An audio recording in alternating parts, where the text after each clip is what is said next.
Hello, and welcome to Mark's Woodworking Challenges. I'm Mark, your host, and today we have a hand plane challenge. The subject of today's video is the Birmingham Plane Company number 103. This is a foreplane, 18 inches long.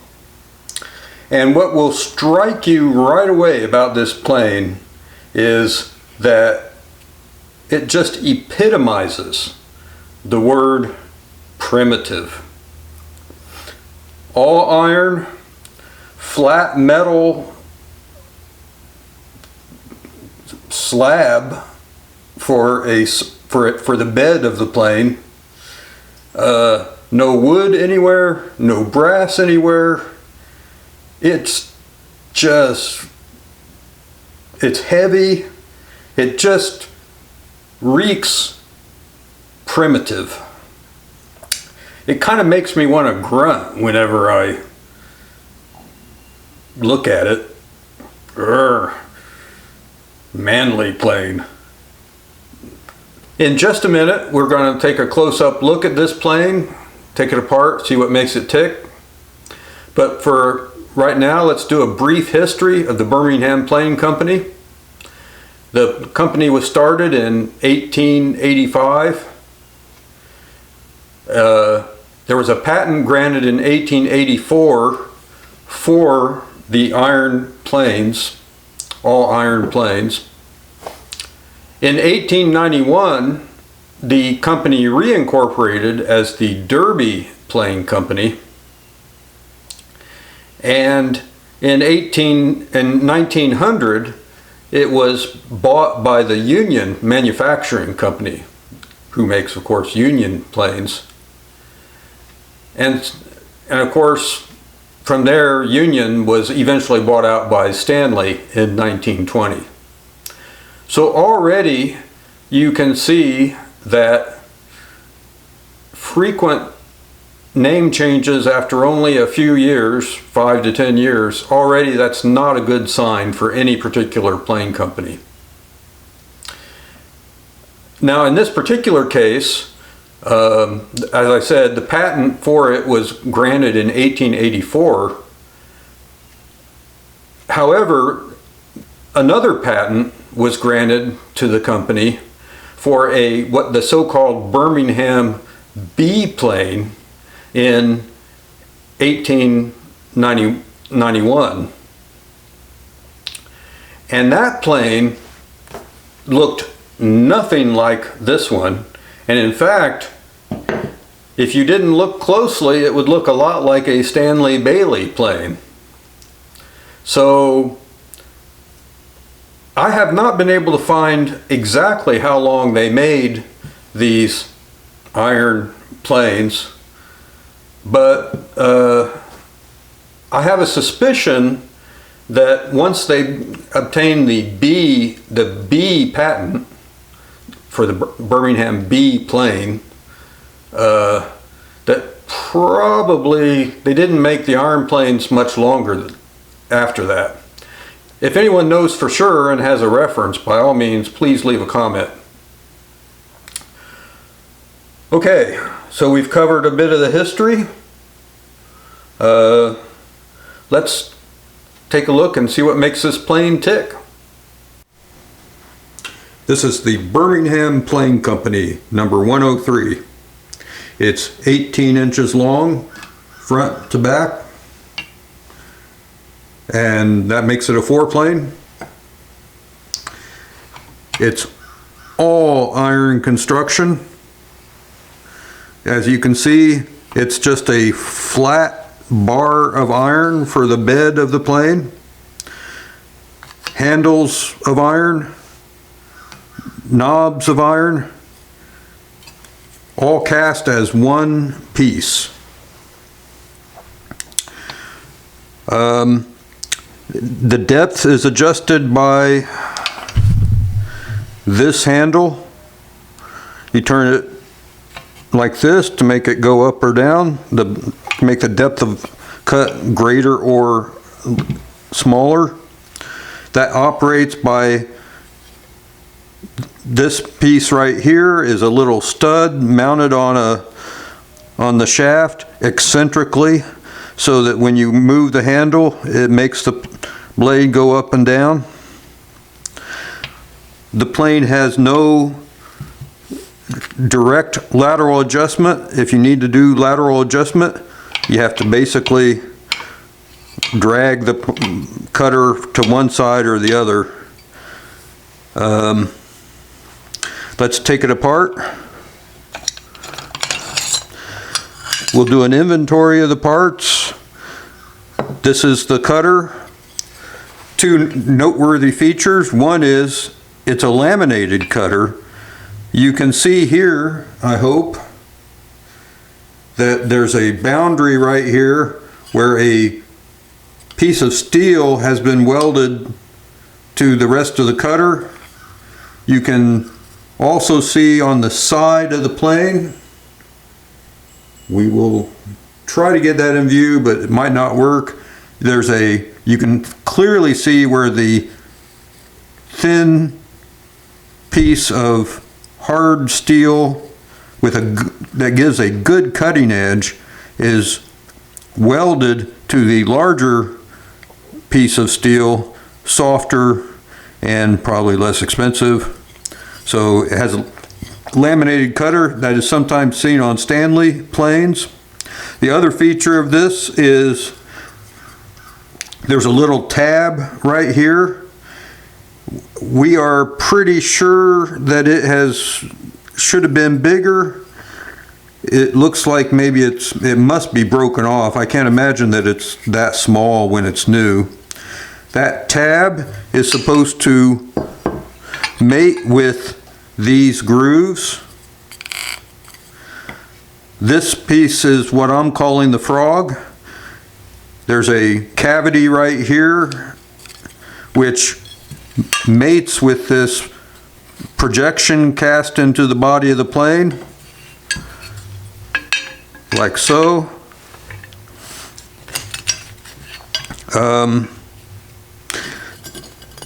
The chip breaker, the cap iron also functions as a chip breaker, so that when you put it in the plane, you have to adjust the cap iron. We'll just do that real quick.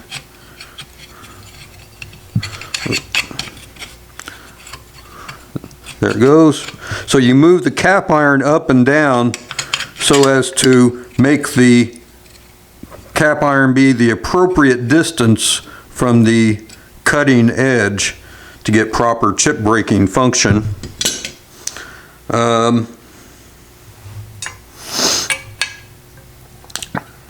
This plane was, the patent for this plane specified that one reason why it should receive the patent was that it is simple and economical to manufacture. And you can see that in the inventory of parts. The lever, the depth of cut adjuster unscrews like that. So we have in grand total 1, 2, 3, 4, 5, 6 parts. And on the plane, I'm not sure if this is actually, if these surfaces are actually machined. They might be. Let's just say for kicks that they are machined. It's not really obvious, but I think they must be. So basically those parts might be machined. This part might be machined. The frog top, and of course the bed of the plane would be your only machined surfaces. This plane has some design flaws, and let me go ahead and put it back together so that we can see what those are.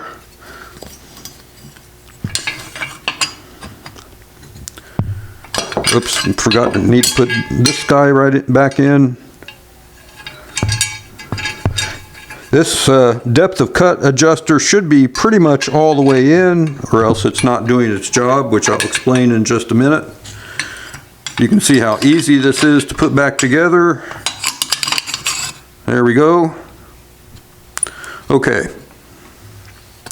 So one problem is all these parts are pretty much sandwiched between the bed, between the machine surface of what I'm calling the frog and the metal band right here. More or less, this allows them to move back and forth in this direction. As you remember, the frog would just slide up and down that tab. There was nothing holding it in place. And so the only thing that keeps the frog in position, the stud here on the depth of cut, it actually not only serves to control the depth of cut, but it actually is the only thing holding the frog assembly from going up and down.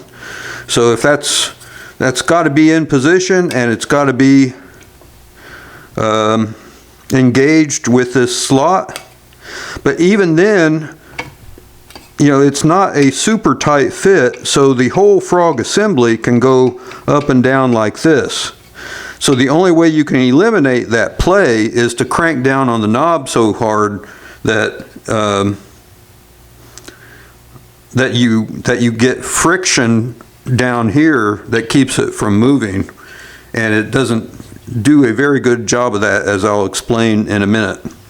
The other sort of design flaw is that when you're planing along, and let's say you hit an obstacle. You're planing along, obstacle comes up, and it jolts your cutter. Let's say it's a knot. That would be a really common thing to have happen. You run into a knot. And so the shock of that drives the cutter in the reverse direction. All that because of the fact that the cutter is just sandwiched between these two parts. It's really the only thing stopping it from moving is this little tab right here. And so all the force of that shock is going to be communicated to this little tab, which in turn is going to be communicated to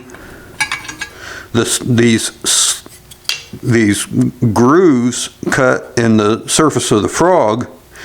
And you can see immediately what the net effect of this design is, where the tab is basically, it has gouged out all these little grooves in the surface of the frog. So not a very optimal situation at all. Okay, I think that covers it. Let's see if it'll take a shaving. Okay, as I just mentioned, as near as I can tell, this plane was supposed to work by cranking down on this knob so much that backward movement would not happen. And as I said, I could not get it to be sufficiently rigid to work. I have sort of been able to make it work by taking a couple of business card shims, sliding them under the lower part of the cutter like so, and then tightening down on the knob, and that seemed to hold it in place well enough for it to take a shaving. Like I say, not ideal, but it is at least semi-functional. Okay, let's take some shavings. I've tightened it down. I've put the cap iron the appropriate distance from the end of the cutter, and now we're ready to take some shavings.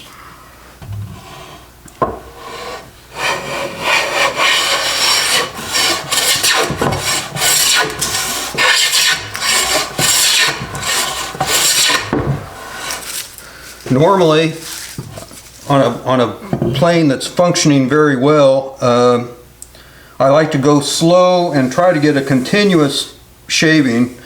It's not obviously the way that you normally plane, but it makes comparisons between planes a lot easier. I'm not going to do that in this case. We're just going to use it as anybody normally would.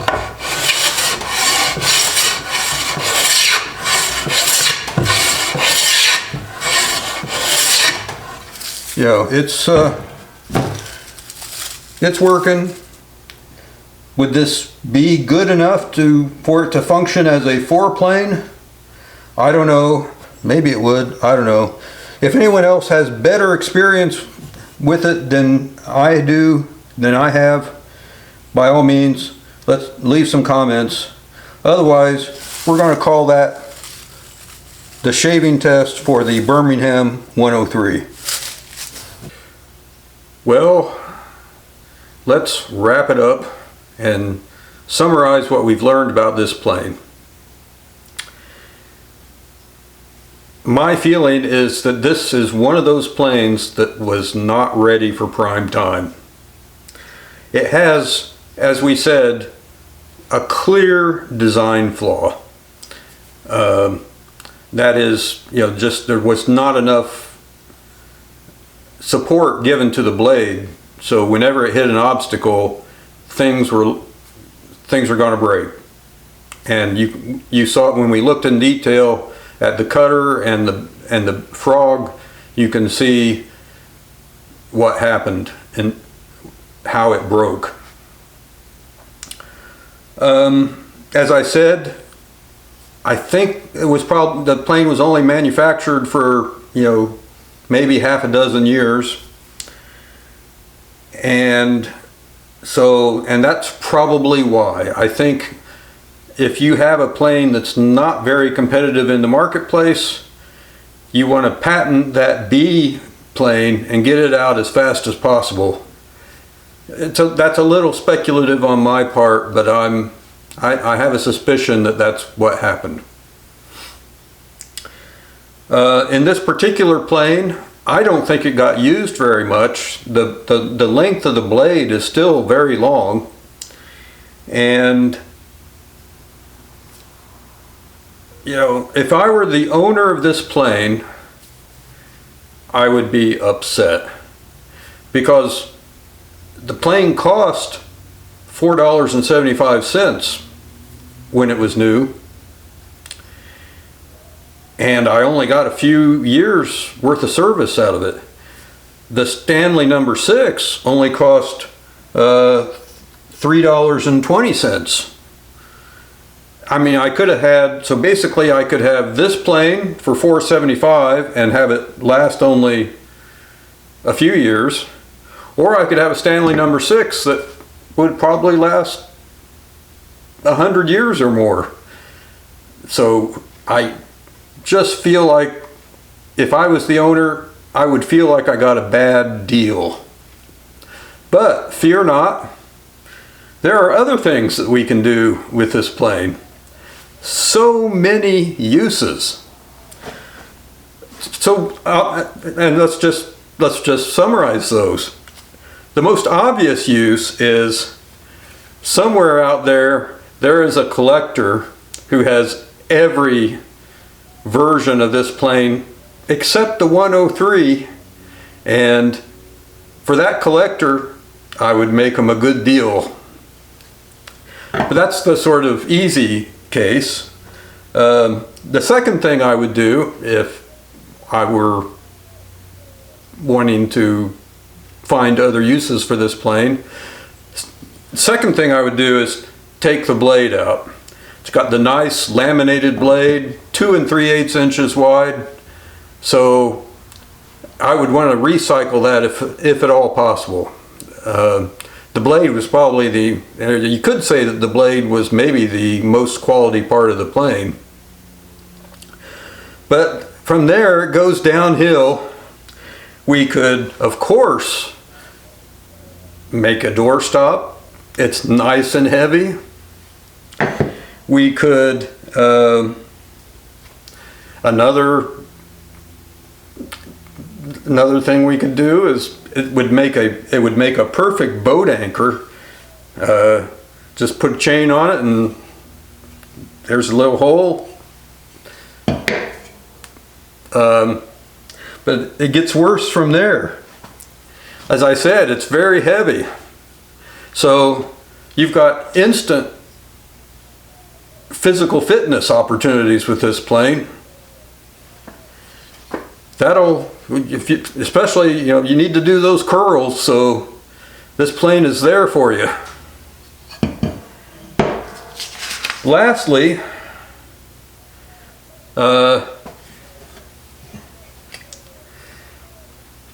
it would make a great anvil. It's all iron.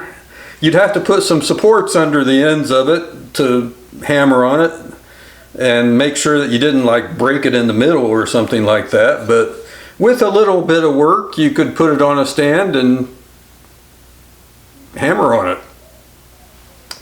Or there's always the venerable end result for planes that have lived past their prime, and that is rustic wall decor. I'm sure there's a restaurant near you who has a wall with planes and spoke shaves and chisels and whatever, draw knives, all mounted on the wall for decoration. Now, I personally don't think that this is one of the most decorative planes out there, but I don't think it matters too much. As long as it's sufficiently rustic, it would probably be okay. Well, feel free to leave your hate mail in the comments section. I think that'll do it. I'm sure that'll do it for this video. If you like the video, please subscribe, or at least please don't cancel your subscription. Hit the like button, and by all means leave comments. And so we'll see you next time on Mark's Woodworking Challenges.